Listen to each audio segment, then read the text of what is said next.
Bonjour à tous. Bienvenue au bulletin d'information à Top News. Au sommaire. Assad appelle à faire pression sur les pays soutenant le terrorisme. Aoun et Jumblat affichent leur entente mais n'abordent pas la présidentielle. Nucléaire. Pour l'Iran, les négociations n'ont pas été bénéfiques.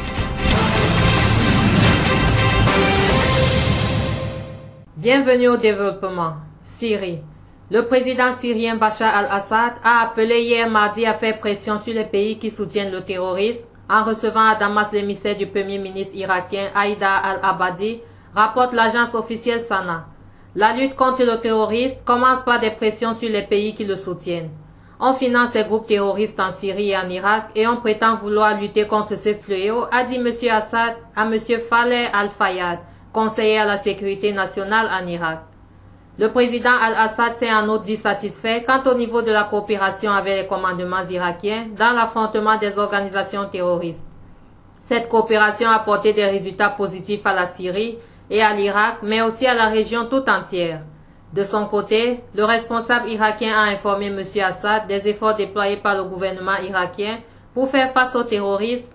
Les deux hommes ont affirmé dans ce contexte l'importance de la coopération entre les deux pays dans la lutte contre le terrorisme.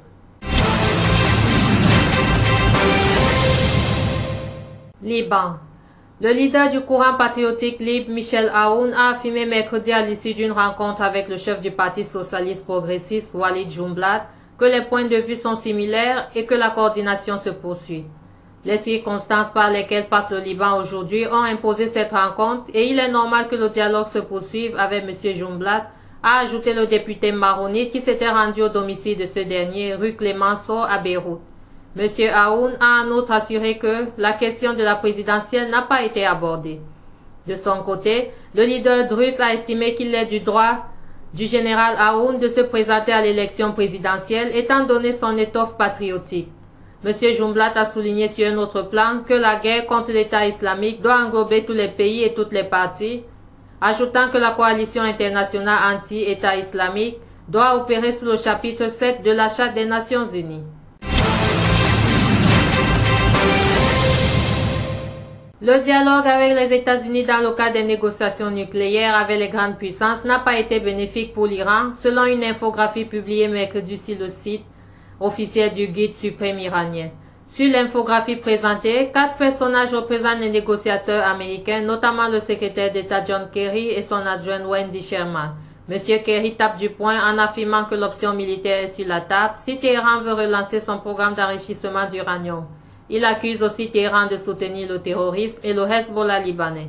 Pour l'Iran, le ton des Américains est devenu plus dur et plus insultant et les États-Unis ont présenté des exigences supplémentaires, notamment la réduction de la capacité balistique de l'Iran et l'arrêt du soutien aux groupes de résistance contre Israël. Autre titre. 6 personnes dont 2 mineurs ont été interpellées depuis mardi dans la région lyonnaise et placées en garde à vue dans le cadre d'une enquête sur les filières de recrutement de djihadistes vers la Syrie, a indiqué mercredi à l'AFP une source judiciaire. Une source policière avait auparavant fait état de l'interpellation de 3 hommes et une femme soupçonnés de participer au recrutement de jeunes femmes candidates au djihad. Cette source avait précisé que des armes de poing avaient été saisies lors de perquisitions.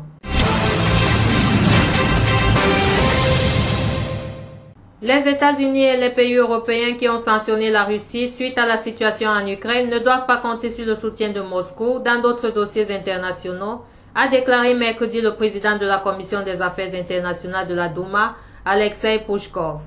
D'autre part, dans une interview au quotidien espagnol El País, le ministre russe des Affaires étrangères Sergei Lavrov a indiqué que l'OTAN joue un rôle destructeur dans la crise ukrainienne en poussant de facto Kiev à recourir à la force pour résoudre le conflit dans l'est de l'Ukraine.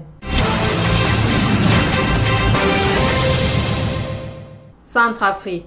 Au moins 80 personnes sont portées disparues en Centrafrique après le naufrage d'une embarcation le 11 septembre dans la rivière de Mpoko, au sud de Bangui, a-t-on appris mercredi auprès du ministère des Transports. Jusqu'à ce jour, une vingtaine de personnes seulement ont pu être sauvées. L'embarcation avait plus d'une centaine de personnes à son bord. Au moins 80 personnes sont donc portées disparues, a déclaré à l'AFP le directeur général des transports, Sylvain Yabada.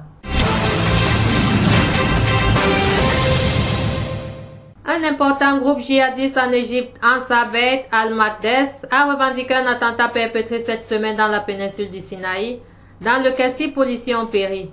Ansabet al-Maqdes a posté mardi soir tard une vidéo sur son compte Twitter sur laquelle un véhicule blindé explose avec en fond sonore la voix d'un homme criant « Allahu Akbar ».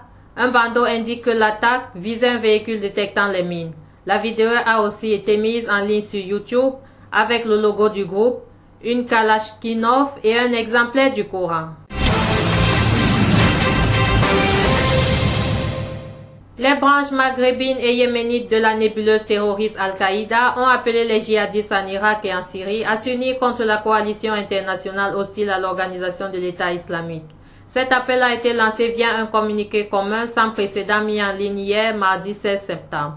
Les deux groupes exhortent leurs frères moudjahidines en Irak et au Levant à cesser de s'entretuer et à s'unir contre la campagne de l'Amérique et de sa coalition diabolique qui nous guette tous. Enfin, le roi de Suède Carl XVI, Gustaf, est sorti indemne d'un accident de la route à Stockholm mercredi matin, continuant sa route dans un autre véhicule, a annoncé la cour. Il y a eu une collision avec une autre voiture qui est venue dans notre file. Le roi est indemne, a déclaré à l'agence de presse TT une porte-parole qui se trouvait dans le même véhicule, Annika Sonnenberg. L'accident a eu lieu sur le pont de Nokkeby à Stockholm alors que le roi âgé de 68 ans était conduit à l'aéroport en vue d'un voyage vers le nord du pays.